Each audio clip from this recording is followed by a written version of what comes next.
What the heck is up, everyone? Thank you so much for tuning in to this episode of Late to the Game, hosted by yours truly, Ellie. And today I get the pleasure of saying welcome back to Ned. We've missed you, but oh my god, I'm so glad that you're here today because the game we are going to spend the entire episode talking about is really important to you and is now also incredibly important to me. But before we get into all of that, hello, dearest Bubberkins. How the hell are you? How have you been? And what have you been playing? And also, I can explain Bubberkins if you don't think people will get it. Well, it's kind of a Witcher 3 kind of It's 100% reference, a isn't Witcher 3 it? reference.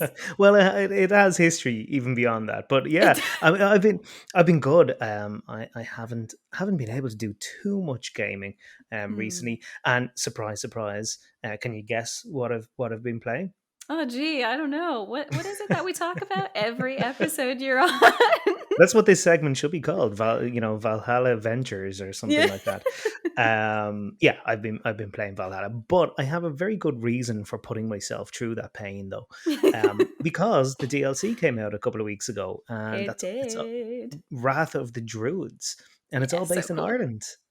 So that's amazing. It is the first time in my life that I have played a game based in the country I live in. With That's what I was you going to know, ask if you have yeah. any prior experience with, exploring your homeland via games. No, I don't. I mean, I know there has been a few levels here and there in games that I've never played, apparently, that have been based in Ireland.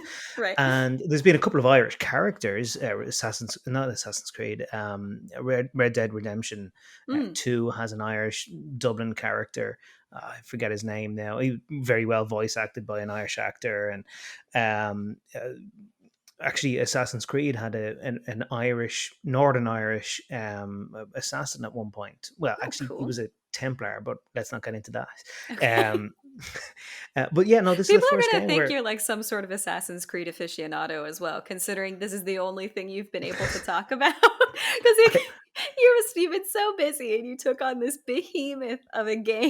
People are going to think you're like, oh man, that is his shit. That's what he talks about. And I assure you, everyone that's listening, we have never, ever in the 5 years I've known him talked about Assassin's Creed this much. Never. Like, it's funny absolutely because not, ever. I have played all the You have. Assassin's Creed games, yeah. So like I'd never consider myself like an aficionado of Assassin's Creed, but I guess I kind of am. Like, I mean, there's been a lot of the games, and I've played every single one of them, and all the Mhm. DLCs as well. So I guess I am a little bit. But yes, so I've been playing Wrath of the Druids, and I've been exploring Dublin and Galway and Athlone and Belfast and all as a Viking. So that's Is it been accurate? Like, because they're, I mean, they're uh, known for their accuracy to those things, and obviously, it's not going to look like modern day. But is it like recognizably these places? um no.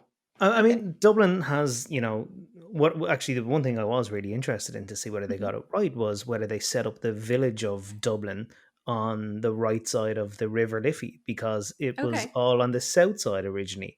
And the north side of that Mm. city didn't develop for a couple of 100 years later. And they got it right. It's all on the Nice. south side. Now, Because you're a 50-50 Dublin chance boy as well, so I you am. you'd have you would have like the wherewithal to be like, this has to be perfect. Yeah, and the story really does revolve around the sort of the founding of Dublin too. There's other elements to it, and you meet the High King Flann, and you sort of go to the Hill of Tara and go through all of his history, and but really it's about the founding of the city of Dublin, because that is actually one of the more modern cities and towns in Ireland, because it's a Viking settlement, whereas many of the other places in Ireland, villages and towns, are much much older than that, actually. But Mm. Dublin's quite new in some respects. So the story kind of revolves around that, and setting it up as a trading port, and yeah, it's been really interesting. I was able to sort of like ride my grey wolf all the way to where I was trying to estimate Ballyforn, where I live, would be. Yeah. But it's not quite accurate, and obviously, it's it's a huge map, but Hmm. it's much smaller than reality, of course. Yeah, and So you roads can that you'd ride be there in familiar like with 5 minutes. today are obviously not the same that have been, that would have been there Right. centuries ago. But like in comparison to the main game, I mean, my biggest complaint about the main game was, well, two complaints, and I'll come back to one of them now in a minute. But my biggest complaint was that it was just drawn out a little bit. So it's actually Yes, been great to play the DLC because it's just more a compact, concise experience. Yeah, Hmm. yeah, and the story was good and it was well written and well acted. Although they did. The DLC is only 13 hours, right? Yeah, and now Roughly. it was Yeah. 13. It was around 13, 14 hours for me, and I did everything in it. Like I hunted out Yeah. all of the Celtic armor and all that, because I wanted to finish the main base game in my Celtic armor, of Of course, course. my Dublin champion armor is what Of it was called. course. So I spent about four. So I reckon you could probably finish it in a shorter amount of time than that, Hmm. really. But the other thing that is the other thing about the main game that I find problematic, which I still kind of find problematic in Hmm. the DLC, is that it's all about sort of an invading force. You are Hmm. the invading force, and it's very hard to empathize with that. I've just, Yeah. it's been Especially as an Irishman yourself, you know? right. Well, I mean, this is the thing. I mean, this is about the found. The whole main game is about like sort of the Vikings invading England, and Hmm. ultimately King Alfred, who sort of was the founder of England as such. Fighting back against those Saxons, and look, the Irish have an interesting history with the English, but one thing I Mm. think we can probably share is nobody likes an invading force. Right? And King Alfred is, sort of more heroic, I think, than the game allows him to be, because he was defending his country Mm. against an invading force. And it just never sits well with me that Yeah. I thought throughout the game, it's like, well, they're going to address this. They're, Yeah. surely by the end of the game they're going to address this idea that maybe Ivor has some sort of realization of what she's doing. And not really, no. No. it's they Yeah. never Just really address the fact that you're a little going raiding and disappointing. pillaging. Yeah. Um, so look, really good game, and what I loved about the ending of the game, absolutely loved about the ending of the game, is that I will circle back to that in a second, but yes, what about the ending did you love? they revisit all of the sort of Assassin's Creed lore, the Isu lore, and the history of all the old gods, and That's how cool. that ties in with the modern world, and the stuff that I really, really love about this game. That will Mm. probably mean that I go and I do all the extra stuff in this game, even though I've already spent like 160 hours in it. I probably will do it all because I Oh my know that god. there's more to find, and I'll play all the DLCs and everything. So for all the for all This the is what we're challenges the game circling has back given me. to. Hmm. So, every time we talk about this, you will spend 5 to 10 minutes talking about why it's a bad experience. And then you're like, it's still a really good game. And I just want to know how those sit in the same human. How do you do that? Is it just because you're an eternal optimist that you're very kind, or is it that like you just feel comfortable to spend the majority of your time talking about it, bitching about it with me? Uh, it just has so much potential, you But know? that doesn't a potential doesn't make a good game. No, no, it doesn't. But I'm hopeful that like the next. Well, here's the thing. What It's I writing off don't past want to successes. I don't want to miss out on the next iteration of this that might Sure. actually nail it. And I want to get all the story and all the context and all of the little bits of lore and information, because I think the next one they might just nail it, and they probably won't. It'll probably be 7 out of 10.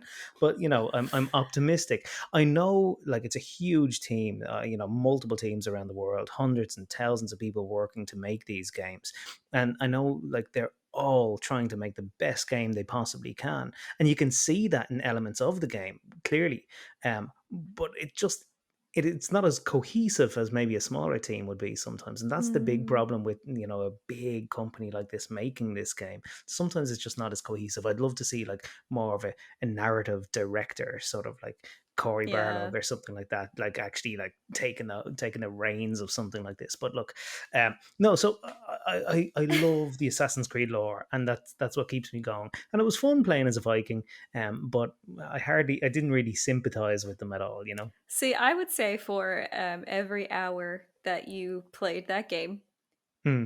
yeah, I feel pretty comfortable saying this. For every hour that you've played that game, you have also spent a minute complaining about it to me. Like Oh, definitely. I think we've definitely had over 2 hours worth of you being like, this game never ends. And even today, when you reached the ending, you were like, it it doesn't. It didn't. It just It doesn't. doesn't really end, And that and broke my heart broke for you. yeah, it just kind of like a little text comes up like you've successfully pacified England. Congratulations, um, which Which, was really disappointing. wow, how anticlimactic. You know, I think the penultimate cutscene is actually the main ending. Okay. And that's where like I was getting really excited and all that. And then they have this like it doesn't say it's an epilogue, but it is an epilogue. When you finish Uh that, it's just like a text based. So I was expecting an even bigger ending that never came. So it was just yeah. kind of weirdly paced. But you know, I think part of that's down to the pandemic. I think, you know, these teams just didn't quite get the finishing touches on some of Couldn't these communicate things. as well as they needed to. Yeah. Yeah, and like that's fine. And like as I said, I really enjoyed the DLC. The next DLC is based in France, Yeah, and that's I gonna be think so it's about the cool. founding of the Templars, the Knights Templar, and that sort of thing. So Mm. that'll be fun. And But yeah, are I you mean, I happy? will. Like, you can basically put a pin in Valhalla. Like, I know there's DLC, but you're probably gonna enjoy the DLC. But like, you did it. I did. Like, You yeah, I did can it. say yeah. You've overcome I it, can and tick that now box. Yeah, yeah. we don't have to talk about Valhalla Never again. again. Never again. And because I will play the French one, but I probably won't want it. The only reason I wanted to talk about it today was because I got to play in Ireland, and I Of got course. to, and guess what? A lot of the villagers, they actually speak Irish, which was really Amazing. cool. Yes, and that Um, is something I would also just like to. Okay, so there's a couple of things that I thought of that I would like to say here. Um, People message me like pretty regularly talking about how the first time they hear your voice, and they're like, "Oh my god, he's Irish!" Like, I knew he was Irish, but hearing an Irish accent like changed everything. And they ask if like it's something that I still hear as well, and the answer is on occasion and with specific words. So earlier, Ned said something. He said thousands, but he said thousands, and like my brain was like, "That's Irish." So like, yes is the answer. I do hear it sometimes. And then, well, I actually think I forgot the other thing I was going to say. So, well, like but yeah, yes, sometimes Ned is Irish. they do use the Irish language in it, which That's is the other thing. Thank you for saying those words. yes. So, in the States, they don't teach us that Irish is a language. They don't teach Mm. us that it is literally called Irish because it's spoken in Ireland by the Irish people. It's not Celtic, it's not Celtic, it's not Gaelic, it's Irish. And that is something I just felt the need to be like, this is a thing that people need to know. I had people literally after I had gone back to the States, I had people being like I would say, oh, and I got to hear people speaking Irish. It was really cool. And they're like, oh, they spoke Gaelic? How great. And I was like, you don't have to correct me in conversation for something you literally don't know. But Yeah, that's my, in their defense, I mean, there is two languages yeah. that are very very similar. There's Scots Gael Uh-huh. and there's Irish, and they're Uh-huh. very similar. You could probably have a conversation. I'm not great at Irish. I'm not going to try and speak it, but for the Oh, that would most have been part, so cool. Can you say I can. something? Um, uh, uh, Keith Sanadum. My What's that name is mean? Keith. No. My name's Keith. But you didn't even say Keith. I did. I said Keith is Sanadum. Oh, I thought, Keith, oh, Keith is the name on me. Is basically is the interesting. actual translation of that. Yeah, but no, Okay. I'm really bad, and particularly if I'm put on the spot. If I have time to prepare, I'm I'm a sorry. little bit better. You can prepare a monologue for us next time. Perfect, I can do that. But I think most Irish people, because we do get taught it in schools here, we can understand it to hear a lot of the time, but Mm-hmm. actually then having to speak it can be a little bit more problematic because we don't do it. I mean, the last time I had to speak Irish in conversation was when I was 18. It's Mm. a while ago now.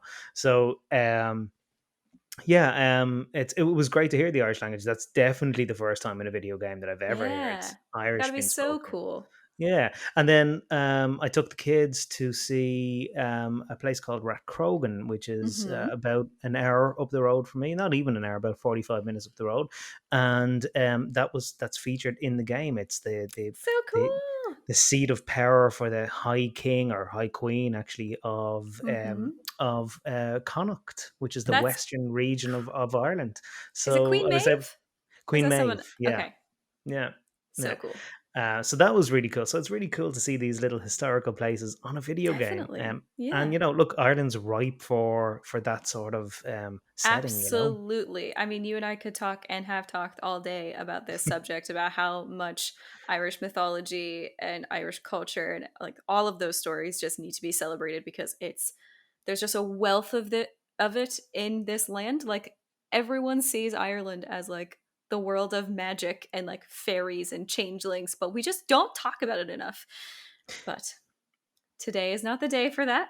That could be a different episode if we like, if we somehow are awarded with more Irish games. Today, everyone, we are talking about Final Fantasy VII Remake because I finished it about 2 hours ago. And you can't ask me to think about anything else. and we haven't It's talked about this since you finished. So this is no, this is brand new. it's very exciting. And I Well, also, was it I everything that you just hoped for? Was, you know, sometimes the endings to games are can be a little bit deflating. But what did you think? you're speaking from personal experience there, but Yes. no, it was oh god, it was everything and more. Like, I mean, we will talk in depth about the ending in a bit, but there were several moments where I thought I had reached the ending, and I was like happy for that to be the ending. I was like moved and compelled, and then it just would like keep going, and I was like, oh, this is exhausting, but I'm also like really into getting more of this story. So I was just like, take me along, I'm ready. But yeah, no, it fully exceeded my expectations. Very, very excited We probably should about it. warn that there's going to be spoilers probably from this Yes. point on for Final Oh, Fantasy VII absolutely, Remake. yes. This is one if you entered the Final Fantasy episode, and I'm sure I'll do something cute about Aerith in the title. If you entered this episode and didn't think that this was going to be spoilers, shame on you. But Well, yes, let's spoilers be from clear on here the on out. type of spoilers. So we're going to spoil Final Fantasy VII Remake, Remake. but what we Yes, we're not going to won't do is we spoil won't the spoil original. the original game because I if haven't you've only played it. played Remake, then you don't know the story. Yeah, exactly. Uh-huh. So we'll only go up as far as the point where you leave Midgar in the original, which is Will where. we? There's a big reveal that I know about because I've been spoiled for the original. Okay. Well, we'll see. We'll See speak where up the to wind as takes far us. as far as you want us to talk to. Yeah, and talk about. So, Okay. yeah, I mean, to give it a little bit of background on this game, for Yeah, sure. people are kind of talking about like Final Fantasy VII remake. It's kind of, there's a lot of A lot. oxymorons when it comes to Final Fantasy. Um, Final Fantasy is a series that was produced and made in the early 1980s at first. The first Mhm. Final Fantasy was actually that studio's last game. They were going out of That's why they business. called it that, yeah. Right. And it was hugely, hugely successful. So Final Fantasy II was made. Final Fantasy II wasn't set in the same world whatsoever, which Mhm. set the precedent then for the rest of the Final Fantasy games. They are completely different worlds, completely different characters, completely different storylines, but there are some themes and threads that tie them all Mhm. together. The most popular of all of these was Final Fantasy VII. That Yes, doesn't the necessarily sweetheart. mean yeah, and it doesn't necessarily mean that it's everyone's favorite game, but it's Mhm. probably the best selling. Well, it is the best selling, and it's Mm. probably most people's favorite Final Fantasy, and it's probably most people's first Final Fantasy as well because it was a huge, huge marketing push on it because it was one of the first games to come out for the PlayStation One. That's what I was gonna So ask, yeah. yeah, so that's kind of a brief history of what these games are, and because consoles have developed so much since 1997 when that first one came out, there's been calls for years and years and years to remake the original game. And those Mm, calls started getting really intense back at the beginning of the PlayStation 4 era okay. when they released a trailer. It was only meant to be a demo of what this game could potentially look like someday. Mm, And they opened a can of worms with that, and they were yeah. forced into a situation where they were going to have to remake it then at God, that I'm point. so glad that they were. I'm So so that's glad. it. That's why we have a Final Fantasy Yeah. VII remake for anybody that's not a Final I actually Fantasy never thought player. about how insane that list of words are together. And for anyone who also needed that history, there's 15 now? More? The 15 have been released, yeah. Yeah. Final Fantasy 11 and Final Fantasy 14 were both online worlds as Yeah. well. So they're not this standard sort of game, but yeah, there's Mhm. 15. That's if you don't include the fact that there was a Final Fantasy There's 10 also to there's and the Final Crystal Fantasy 10 Chronicles. 2. Yeah, there yeah, yeah, Mhm. there's like lots of like and there's Final Fantasy Tactics and so on, but I think the There's most little insane one is figurines. Final Fantasy 10 2. I just think that's really funny. I love it. I feel like there's something very specifically like campy about the way that they have decided to continue their franchise. Like just unapologetically like silly. And I really like that.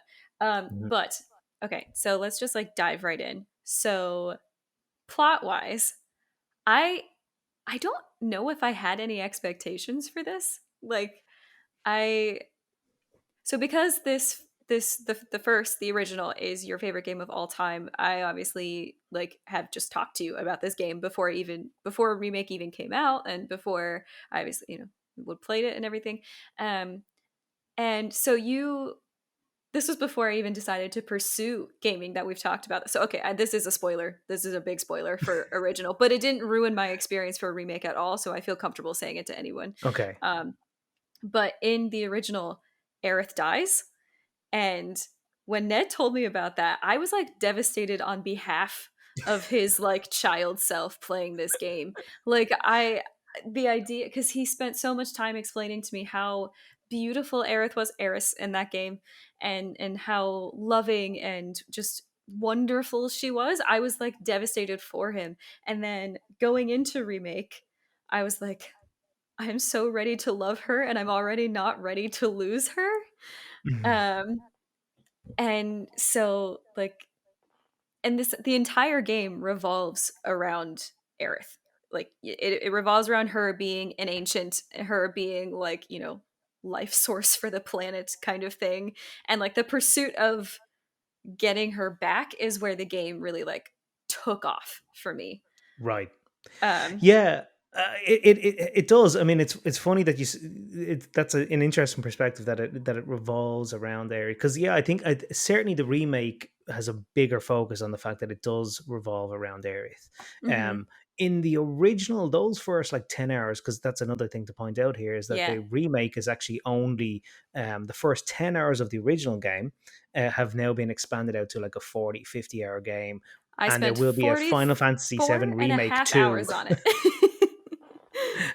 So and really in that game you don't realize at that beginning that this is Aries' story, you know. Mm, um but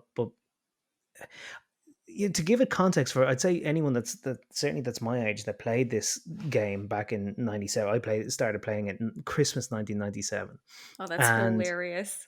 I was 14. I was just after I turning was 14 at I the was a time. year old.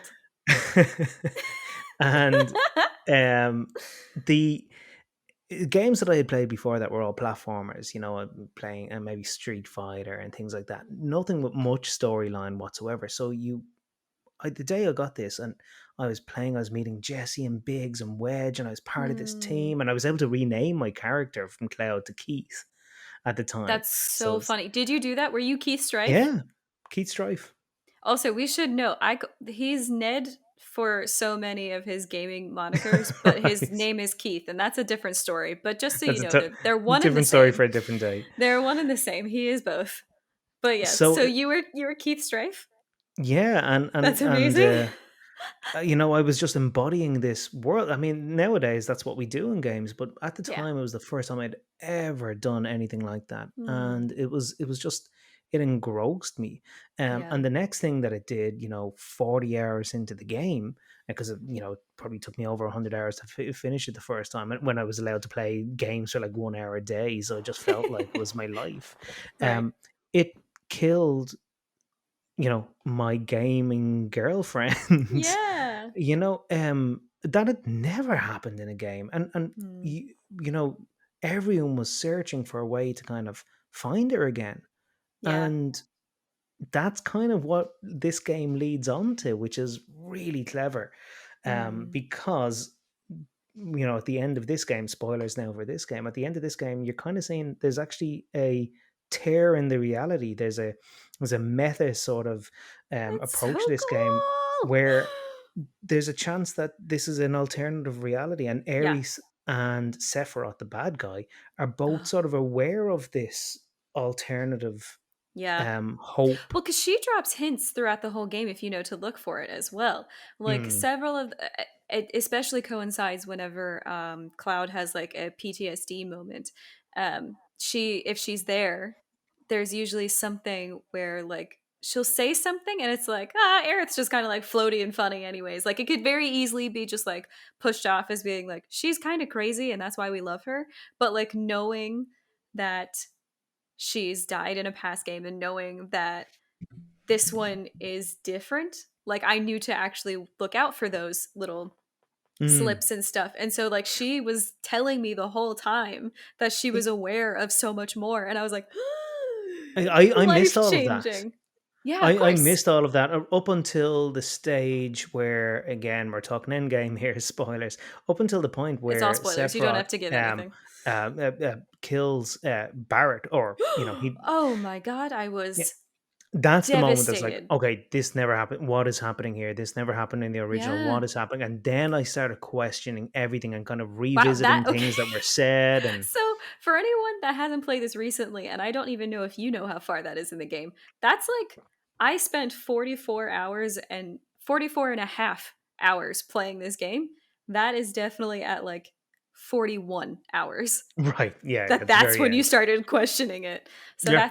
that's hysterical that it took that long for you to pick up on it because you were like because that's one of the things I love so much about Aerith. It's so easy to just like take her at face value and be like, you are delightful and strange and perfect, and I was like happy to do that. But when I was watching for it, I was like. She said more. Tell me more. Tell me more about the future. How it's gonna change. But it's But such a clever way to remake this game, though, because now all totally, of a sudden I am hooked.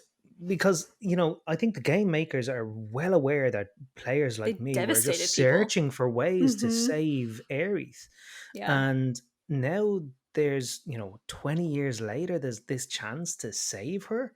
Mm-hmm. Only vaguely hinted at. Man, I cannot wait to Yeah. see the sequel and see what sort of divergence is Me going to either. be happening. And I gotta say, in terms of plot and everything, I one of the things I did not, and again, I really did enter into this with like very few specific expectations. So I had no idea what to expect from a Final Fantasy game. Um, and so whenever it had like President Shinra and all this like grungy gear and like going through the laboratories and stuff, like you hear the words Final Fantasy, and if you have no connection to the games at all, you think like, oh, this is gonna be like melee game. This is like swords and magic and all that kind of stuff. And like it is swords and magic, It but it's is, yeah. also super fucking steampunk as well. And like It's the cyberpunk, steampunk sort of, yeah, yeah. definitely. And so like to get all of that like aesthetic as well as the political intrigue because like man, President Shinra sucked. He's gone now.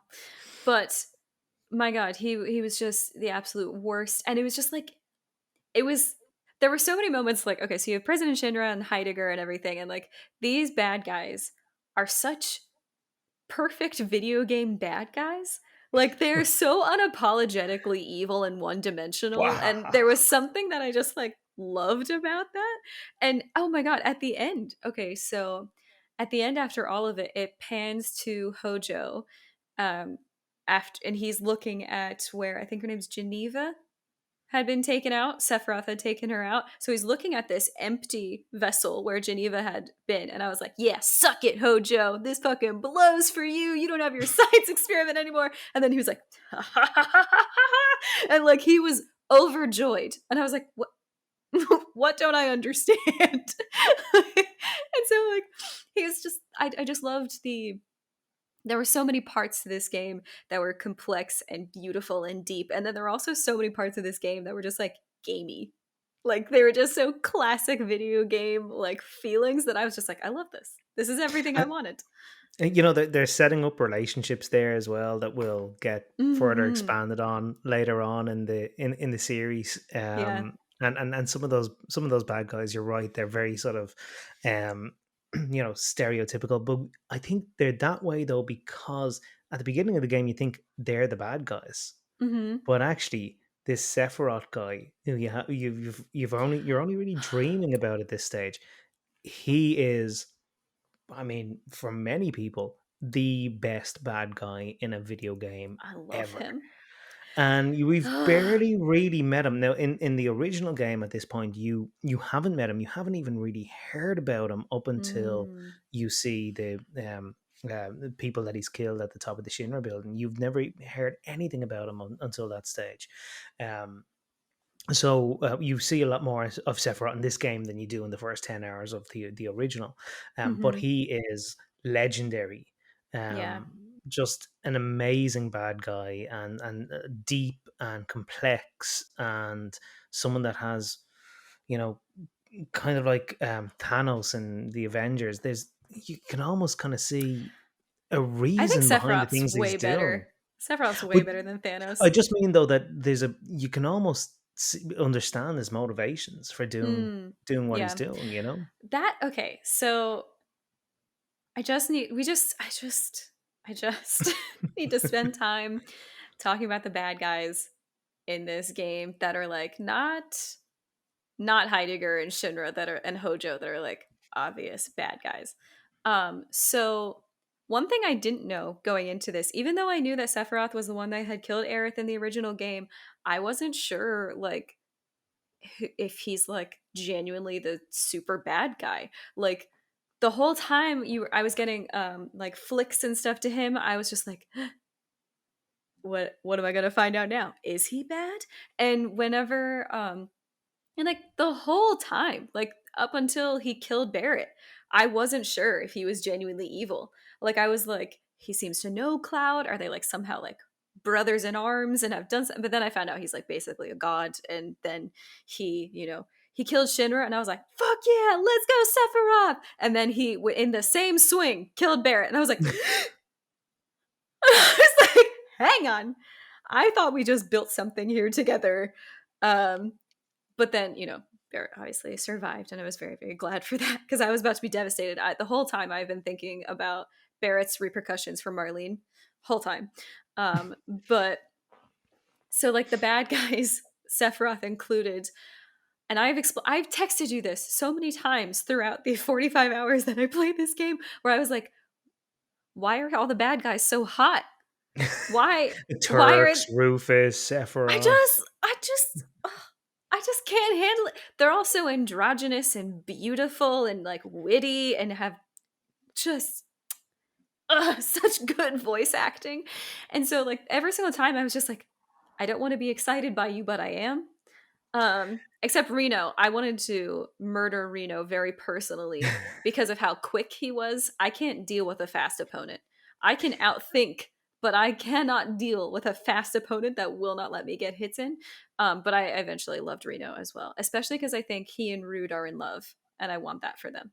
You were the first one to say it to me, and yeah, certainly what you see in this game. They are. They gotta be. But see, at the same time, okay, so there's this very deep, this is just a brief tangent, very deep part of me that is desperate to see um like loving intimate male friendships the same way that like you would see like a cultivated friendship between women. Like I desperately want to see that, but I also, as a person in the queer community, desperately want more gay representation. And so like I'm constantly at war with myself of being like, do I want Rude and Reno to be in love, or do I want them to just be like really healthy best friends?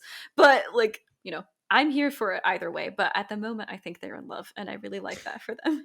Well, let's just focus on that then Yeah. for a minute then, because there's this whole part of the game that is kind of, a lot of people were wondering how they would do the Sector 7 um, 6 Wall section of Market. the wall market Mhm. section of the game where Cloud gets dressed up as a woman, because in Mhm. the original it's not done exactly that tastefully, Mm. certainly by modern standards. So a lot of people wondered how they would do it, whether they'd even do it at all, and Mhm. they just leaned into it 100%, I loved it. and I think they nailed it. I I think think they it's did too. but I'd love to hear your opinions on it. For Mhm. anyone that isn't aware of this, it's like, this part of the game, you have to get inside this guy's building, Don Corneo. He's a, well, how would you I don't even explain? think you have to go that deep into it.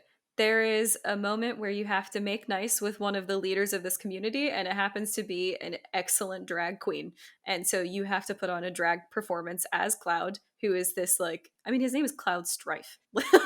like you can just kind of assume that he is like stoic and tough, and he's known as like, the soldier. And so for him to don a dress and to do a dance routine, and like that's literally the part of the game, you have to do a dance. And so I think the way they did it was just, it was so cool. And it, it was a way of accepting it without making a fuss about it. And that is, I think, the best way to handle it, because I Hmm. never, the thing that I would have hated to see if Square Enix was like, hey, we're super progressive, look at us like touting our pride flags, we did a drag show in this game. But instead it was like there were no talks about it. It was just like, okay, this is the next step in our plan. Cloud has to become, he has to do drag, he has to put on a dance show, and we have to make Aerith this way so that we can, move on to the next set of the game. And when he shows up in whatever dress that he gets, because there's, depending on how well you do in training, I think it is, Okay. you get one of three dresses. I got like the medium tier dress, I didn't get like the best dress. um but whenever he shows up in a dress, my favorite thing, one of my favorite things that happened in the game, it was Aerith's response to him, just being like, because she's just like so elated. She just thinks he's the most beautiful princess she's ever seen. She's absolutely delighted, and It's a and very sort of so anime sort of reaction that she's totally, getting. Yeah, that sounds just very like this cute. this Yeah, very she's all cute. in. Yeah, that's exactly it. Like everyone in the scene buys into this part. Like there's no one around being like queer shaming or doing anything gross. Like, it's just, and this is the thing I talk about so often with women in games, being like empowered, even if it's supposed to be like accurate or whatever, to history. Like we women, people of color, people in the queer community are oppressed so regularly in real life that it is such a relief to get into a game and not have to experience that. To just imagine a world where we're not hated for existing.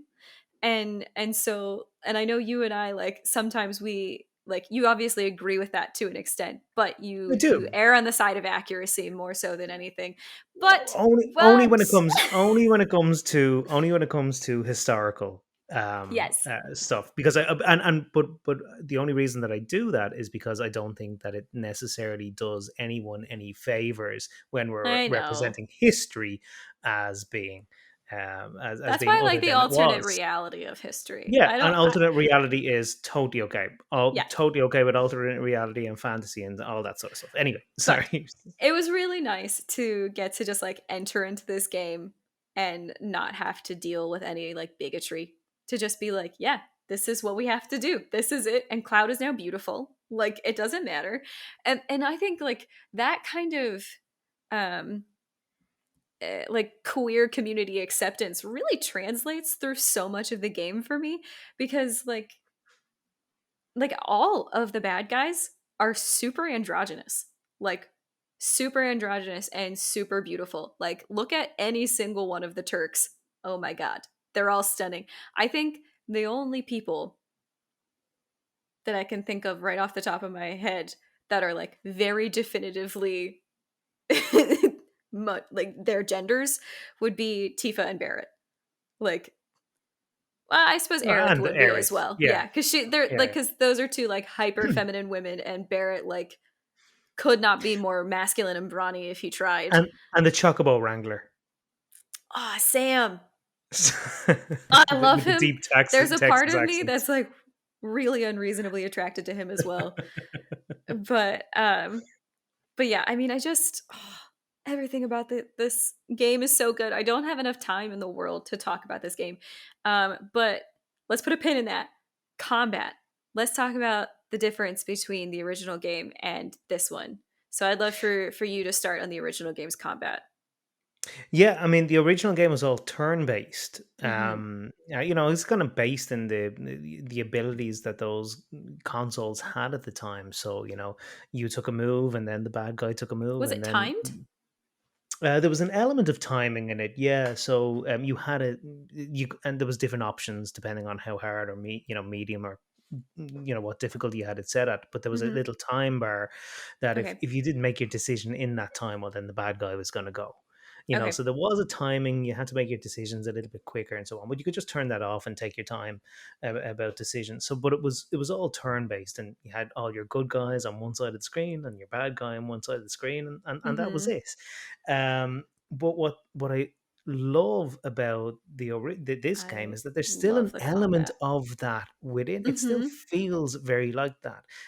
You get your powers from these little things called materia. They're little crystals that you set into your Mm-hmm. armor or into your weapons, and you combine them in different ways to kind of create extra effects and all these things, and that's all carried over to this game. You do still have a bit of a turn base sort of Mm-hmm. aspect to it, but you're moving all the time, and it just Oh, it's feels so much more dynamic. epic. Yeah. Yeah. As Yeah, someone and who's never it's played something like this, I mean, how did you find it? so in the beginning it's obviously quite daunting. There are so many menus and so many different abilities to learn, and then the materia that you have to get comfortable with. And I'll be honest, looking in the materia and equipment part of the menu, I don't think I fully became fluent with that until like 10 hours before ending. Right. So I didn't understand like the linking that you could do with materia because I didn't previously have a materia that was a linkable one. Like Right. I would just had like elemental materia or like dodge or something. Um, and so when I finally got into like the linking thing, I was like, a whole new world has opened up in front of me. I feel so you, powerful you every know time I what's see those great? light up. All the best Final Fantasy games are kind of like that. You kind of play at a surface level for like 10, maybe 20 hours, and Mm-hmm. then you come up against a boss. Mm-hmm. Inevitably, it's always some boss, and it's like, oh man, I'm gonna have to like Uh, dig deep to try and up my stats here somehow. And you start figuring the system out a little bit totally. more, Yeah, and I'd and say that's what I okay. love I didn't about give these myself games. enough credit there. I'd say either the giant ghost battle that you have, or the battle with Reno and Rude drops into. Those Oh those yeah, fights broke me. Um, and I have such a stupid reason for why. The dumbest mistake I had made. I had been playing this game for I don't know how long it was, probably like 25 hours, 30 hours. Um, I had to rage quit on a stream. Well, not I had to quit before I rage quit on a stream. Playing this battle against Reno and Rude. Um, in this battle, you are with Barrett and Tifa and Cloud in your party. And I was like, why am I not getting better? What is happening? Everyone's so squishy. This blows. And I didn't. I put the game down for I think a week, and then I came back to play. And when I loaded it up, I was like, maybe Cloud's sword needs like updated or something. And then I looked and I saw in the in the character sheet that even though I hadn't been playing with Barrett for hours, he was still accruing points, skill points, to put into his skill tree. And when I say that I had 40 skill points that I needed to put into Barrett's skill tree, But And in the original game, when you don't play as that character, you don't build up any experience or any points. mhm. So, you were just kind of playing with the original game rules there. Oh, I was so stupid. It's so stupid that I was playing it that way because you know what happened? These sick because I'm genuinely like I'm comfortable saying that I'm pretty good at this game. And like I updated him, put in all his skill points, and the next time I fought that fight, I won. Like that was literally all it took. It was just because Barrett was so squishy. I was playing with him the same that I would have when I was 10 hours into the game, and He's such a big guy. How could he be so squishy? oh, I know he's so slow. He's got a big weak point as well. But yeah, so the combat though, to talk more specifically about like the menu system and everything, I got really comfortable using it.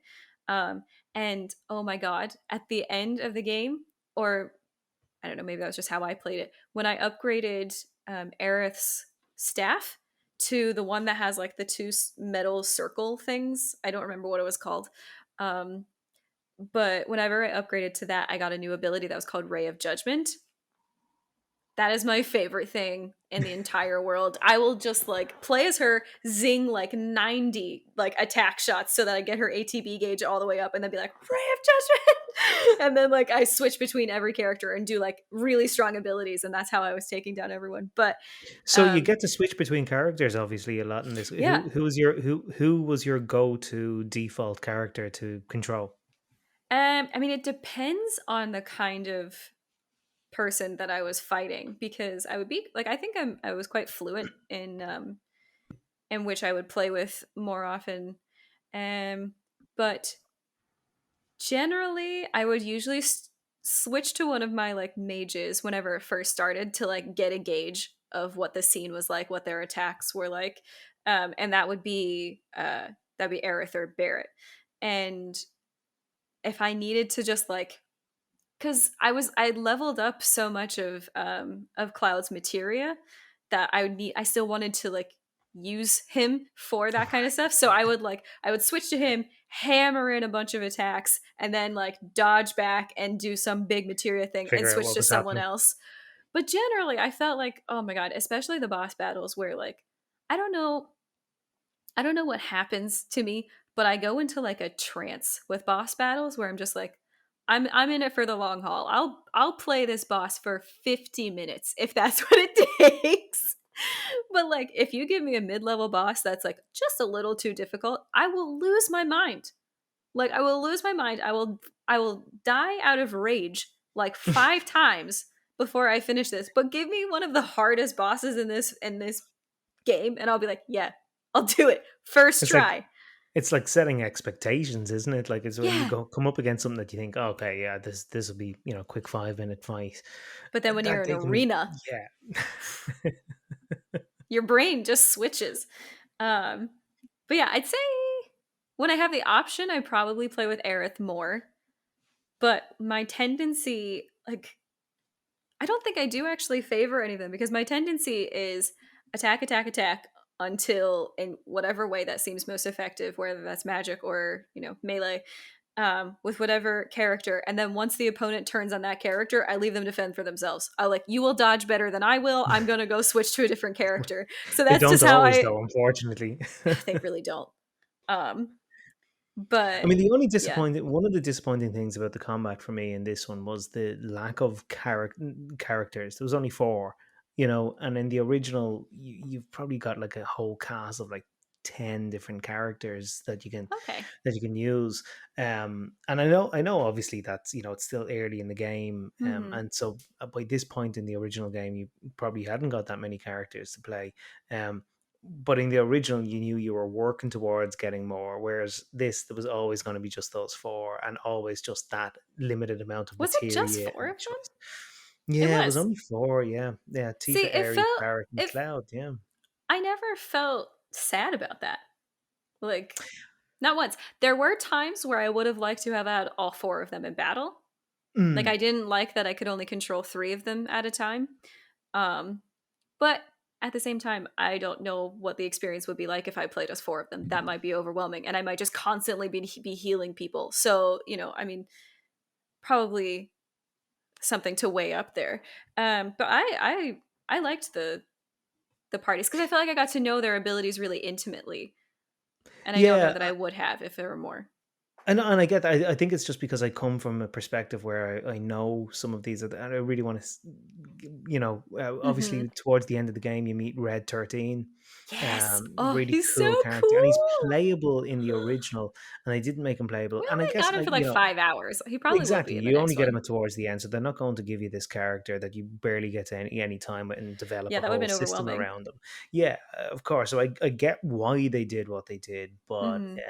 yeah, I would have liked a few more options to kind of like have different play styles and different builds and that sort of thing, because that's my favorite part about playing those games. Yeah. Um, but yeah, Um, I want because we're unfortunately coming up to the end of this episode, and I could talk for so many hours about this game. Um, I want to talk about that marathon ending. So it goes on for a probably while. from because I felt like I was right at the end of the game um, when I was like making it into Shinra headquarters. Like someone could have told me that the last boss battle was just in that building as soon as you get in there, and I would have been like, yes. But then the plot, my god, did the plot thicken? So yeah, like from getting to Shinra headquarters and like the next 5, 6 hours maybe, like of gameplay. Oh my god. Wow. Well, the original game, because the pacing that you were expecting is what you get in the original game. Sure. You climb the building. President Shinra is dead. You find out that it was Sephiroth. You don't see Sephiroth at all, and Oh. then Rufus lands. You fight Rufus. You jump onto your bike and you drive out of the city, and you're out of Midgard. That's it. That's the end of that section of the game. So, like, But instead, here's in what we got. this, So we this got is where the Shinra divergence starts really headquarters. happening. Yeah. Oh my god, actually that the chapter of getting all of that exposition about like Shinra history, all like Mm. the going through the museum and meeting the mayor and everything like that's my like favorite chapter I might have like ever played in a game. It was so cool. Um but so okay, so what the ending marathon was instead of what you just said was getting to Shinra headquarters, then going to Hojo's lab where Aerith is being kept, going through a huge ordeal there, then going through the secret lab of Hojo, where you go through 4 wards and clear them out. Then you have a big boss, or then Sephiroth kills Barrett. Then you have a giant boss battle. Then you find out Barrett's not dead. Then you have another big boss battle. Then you have a boss battle that takes place while you're on a motorcycle, which was so fucking cool. And then you you make a rip in space and time Right. This is and where it fight changes. Sephiroth. And then you also go to a different realm at the edge of creation. And then you have another series of boss battles where you're fighting the harbinger of or the whisper harbinger or something. My mind was blown. My tiny little mind could not handle these 19 boss battles that you So I've got had. two questions for you. Yeah. As someone who hadn't played it before, let me ask both questions first. As Okay. someone who hadn't played it before, firstly, how do you feel about fighting Sephiroth already in this Hmm. story? Because in the original, you don't do that. You Uh-huh. haven't even seen him at this point. And secondly, um, what do you what did you think about the scene where another character with spiky hair Cloud. is carrying Cloud? And what knowledge do you have of that? So answer both of those questions. Yeah. I'll go Sephiroth first because I think I have a lot more questions on the second one. Um, so the whole time I was, like I said before, I was very excited about Sephiroth. Um, and because of the piecemeal way that they had introduced you to him, and because like you would just hear his like super sexy voice coming in and talking to Cloud and just like being this like oppressive figure that I also just wasn't sure if it was oppressive. I didn't know what he stood for. I was very excited by him every single time that I met him. And every single time that I met him, though, I also incidentally became much more scared of him. Like, the way that they introduced this character built up how terrifying he was. Like, I was like, I don't want to fight him. I don't want to fight him at all. I'm very, very scared of fighting this terrifying man with his 10-foot katana. And um, when when we got to the point where it was like, oh my god, okay, so you do the motorcycle boss battles, and then you are suddenly like you get a PTSD flash and you see Sephiroth and you stop, and I was like, why are we getting off the bike? Why are we doing this? And I started panicking right there, and then I see a fucking bench and a vending machine, and I was like, I'm not ready. I was like, I was so upset. I was like, oh my god, I'm not ready to fight him. I don't think I can do it. Like there's no world that exists for me where I can look at what Sephiroth is and be like, I could beat him. Like, it doesn't matter how magnificent Cloud is. I can't see that for myself. Um, and so I thought I wasn't going to have to fight him. Um, I didn't think you would fight him at all, because part of the mystique of Sephiroth is building him up through hours and hours of playing, well, and I so think they still can accomplish that though because of how harrowing that fight is. hmm. Because starting it and as well, like the way they did it, oh my god, they made it so scary. Because you start the fight and it's just you and Sephiroth. You don't have your friends, so like all security blankets are gone. You have to like, and my god, his quick attacks take like 400 or 500 health out of you at one go. And I think my Cloud is only up to like 3,800, somewhere around that, or maybe he's up to 5,000. I actually don't remember which one he is, but 500 is a reasonable chunk to be like, okay. And it's also that frustration that I get where there's a series of quick movements that, like, if you don't dodge before those start, you don't get to dodge for any of them, or guard or block, whatever it is. Like, I was very frustrated at that fight. But I only died to him the one time. And then I just looked up I googled it, for once. I googled it and I was like, how to beat Sephiroth. And it literally was like, don't use elemental attacks, don't fight him. Like all this stuff. And I was just like, Everything. this isn't helpful. In Um the original, the way they introduce Sephiroth, when you do eventually start finding out more about him, they do a little bit of a flashback to. It's not a huge spoiler to know that him and Cloud have some past, obviously, and they do a oh bit of yeah. a flashback to them fighting together, and you're actually controlling Mm. Cloud, and so you go and you're fighting some big monster with Sephiroth by your side, and you go to hit the monster, and like it takes 2 HP, and then Sephiroth hits the monster and it's like 9,999. And from that moment on, you are terrified Of of actually course. ever having to fight that He guy could in blink this at you game. and you die. Yeah. Right. So it's such a cool way of, and you're just chasing him for the whole game. It's got like the Man Hmm. in Black from the Dark Terror series by Stephen King. It's just this man that you're constantly chasing, and you have just this Oh, idea. that was So the other for thing. me, it and I get why they're doing it totally differently, and they kind of needed to do it so that you could understand Sephiroth. So it's trying to change the direction of time and all this. So I understand why they're doing it, but for me, um, there's a loss of that mystique by having fought him already and essentially having bet him, you're after beating him at this point now. I don't feel we did though. Like, I know, but because like I know they do they do the Final Fantasy thing of being like Sephiroth defeated and then he stands up and like leaves. Which I always thought that was bullshit. Whenever they're like, we better go before these guys wake up. And it's like, I'm using a sword. I don't know what you guys are doing, but like that guy's dead. Um, but when you go to the edge of creation with Sephiroth and you do there's that really really cool cinematic sequence of like Cloud is being so extra. He is fighting so hard to try to get in this and Sephiroth is like ding ding ding, like he's so casual about the whole thing. Like like you were like the fight was really hard, but you still were let off easy. hmm um yeah, and I yeah, and think I if think I hadn't fought him in this game, he would still be a very exciting, like, ooh, what is he kind of thing to me. Whereas now I'm like, I don't want to fight him again. That was hard. Mhm. And he still is really scary because he's a freaking god, basically. Like what? I think that, yeah, I think they managed to balance it well, all things considered.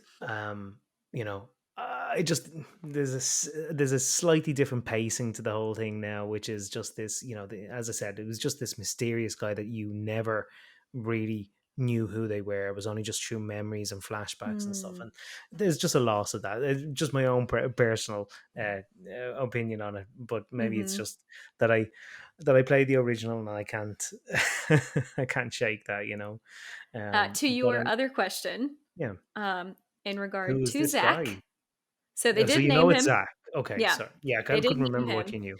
Um, and I got really excited because I was like, he looks like Cloud. Are they brothers? What is this? And there's also this like really beautiful moment where he Zach fights all like 20, 30 soldiers that are not soldiers but the Shinra soldiers that are around him. Um and then he like says something like, are you, would you be proud, Cloud, or something that gives off that effect. I don't remember exactly what he said. Um and I was like thrilled. Like I got so excited because I was like, even if this is an alternate universe, I don't know if they're brothers. I don't know if we're somehow gonna collide, or if like that Cloud universe, like, or that parallel universe, that Cloud dies, and so he's gonna like collide with ours since we're like ripping up time and space now. I have no idea who he is. I have absolutely no idea, and I'm very very excited about him because like as soon as I saw the boots and then I saw the Buster sword, I was like, what? And then I saw the black hair and I was like, who the hell is this guy? I was like, is this how all soldiers look? And I just didn't realize it. And then he starts fighting and he blacks out and has that fight. And he's like, is that all of them? And then I was just like, and it looks like he's in like the Grand Canyon. Like, I have so many questions. Well, I'm saying So nothing many more. questions. I mean, the Grand Canyon thing I can explain. That's just the land just right outside of Midgar. But apart from that, I'm saying absolutely nothing else. You're gonna have to This wait is for the the next other one. thing. I don't understand why, like, I must not have a grasp of like where the Midgar people are allowed to travel, or if they do or something, because I don't Right. think anyone is nearly as shocked by the sky as they should be. Like, they've grown up with these metal plates over their head forever, and Well, then like there's I think the suddenly people in the like broken slums though. sky that you can Yeah, but see.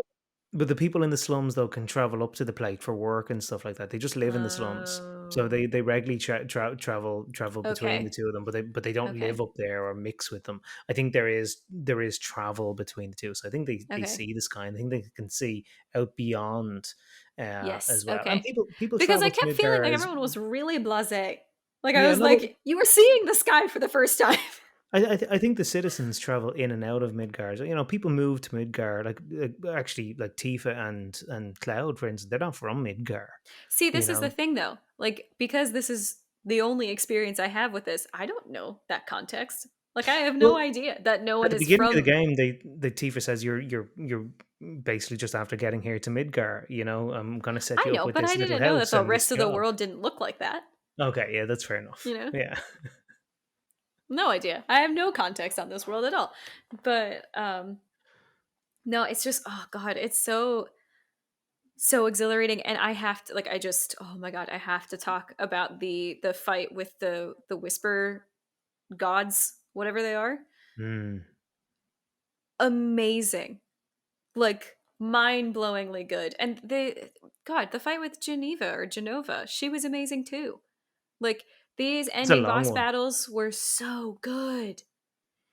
Yes, Yeah, very and long ones. they're all long fights as well. So the fear is that That you you're die always in the afraid. middle It's like, of it. oh, I can't die in the middle of this. But Mhm. they're amazing set pieces towards the end. Oh my god, Um, just like such like stunning like visual appeal as well to all of them. Um like I couldn't get over the colors of the whisper mm. harbingers. Like, oh my god, oh, it was so good. And man, they handed my ass to me. Like, I didn't die, I got them on the first try, but that is a long fight, and you are so right, I was terrified. I was like, I don't know, if I die here, I don't know what step I go back to. I don't know what's saved. Like, I can't do this again. And Um, That final set piece of the game, it's very representative of like Final Fantasy as a whole, like that, this bigger than reality sort of set totally. pieces. And so if I you like basically that shit aesthetically, I myself think that's when I going to saw the be. big man. Because Sorry. I said I basically shit myself when I saw the big man. Like, because you don't fight anything that big the entire game. And this No. guy is like quite literally larger than life. Like, unbelievably massive. And I was like, I'm not ready if this is some sort of God of War shit. Like, I can't, if this is, like, I was like, I can't do this. But then, they make it, of course, Final Fantasy does the thing it does where it scares you with the first look. And then it's like, but here's how it's going to be manageable. Um, and so like you have to fight off the like 5 minions, 3 minions, whatever they are. It's tree, I think. Yeah. I think it is. It just feels like so many. Um, but and it's also especially intimidating. Like Final Fantasy really played their cards well when they give you the ability to assess an opponent. And the most terrifying thing you can get is seeing resistances, literally Everything. everything. And then the read page is cannot read. And it's like, cool. So I just got to assess you to think like I got to pull out my security blanket and watch you set it on fire, basically. I didn't get anything from this but fear.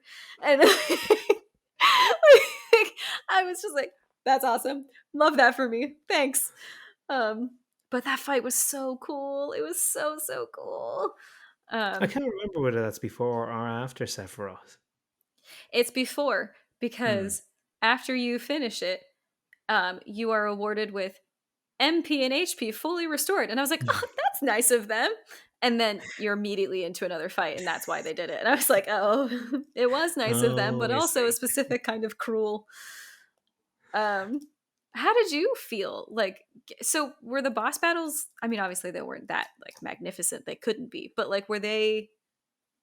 Was that No, at there isn't. all I mean, in as the I last said, one? you fight Rufus, and then you get on your bike, and you Oh kind of yeah. go through a little sort of mini game to get out of the city. There is one robot that you fight at the end of all of that, Hmm. but then you're out of there, and you're kind of visiting the next village and getting to see little countryside of this world and stuff. Crazy. So none of this is in the original game. So this was like from the point that you fight Rufus, it's all brand new for everyone That that's fight. played this, which is really cool. So Um, how did you find these battles? Because like am I right to say that this combat system would also have been new to you? Like it's kind of turn based, but it's also like not oh yeah, very much definitely. not. I mean, it's sort of a mixture between Final Fantasy VII, of course, the original, and Final Fantasy 15, Okay. which is much more sort of active and so on.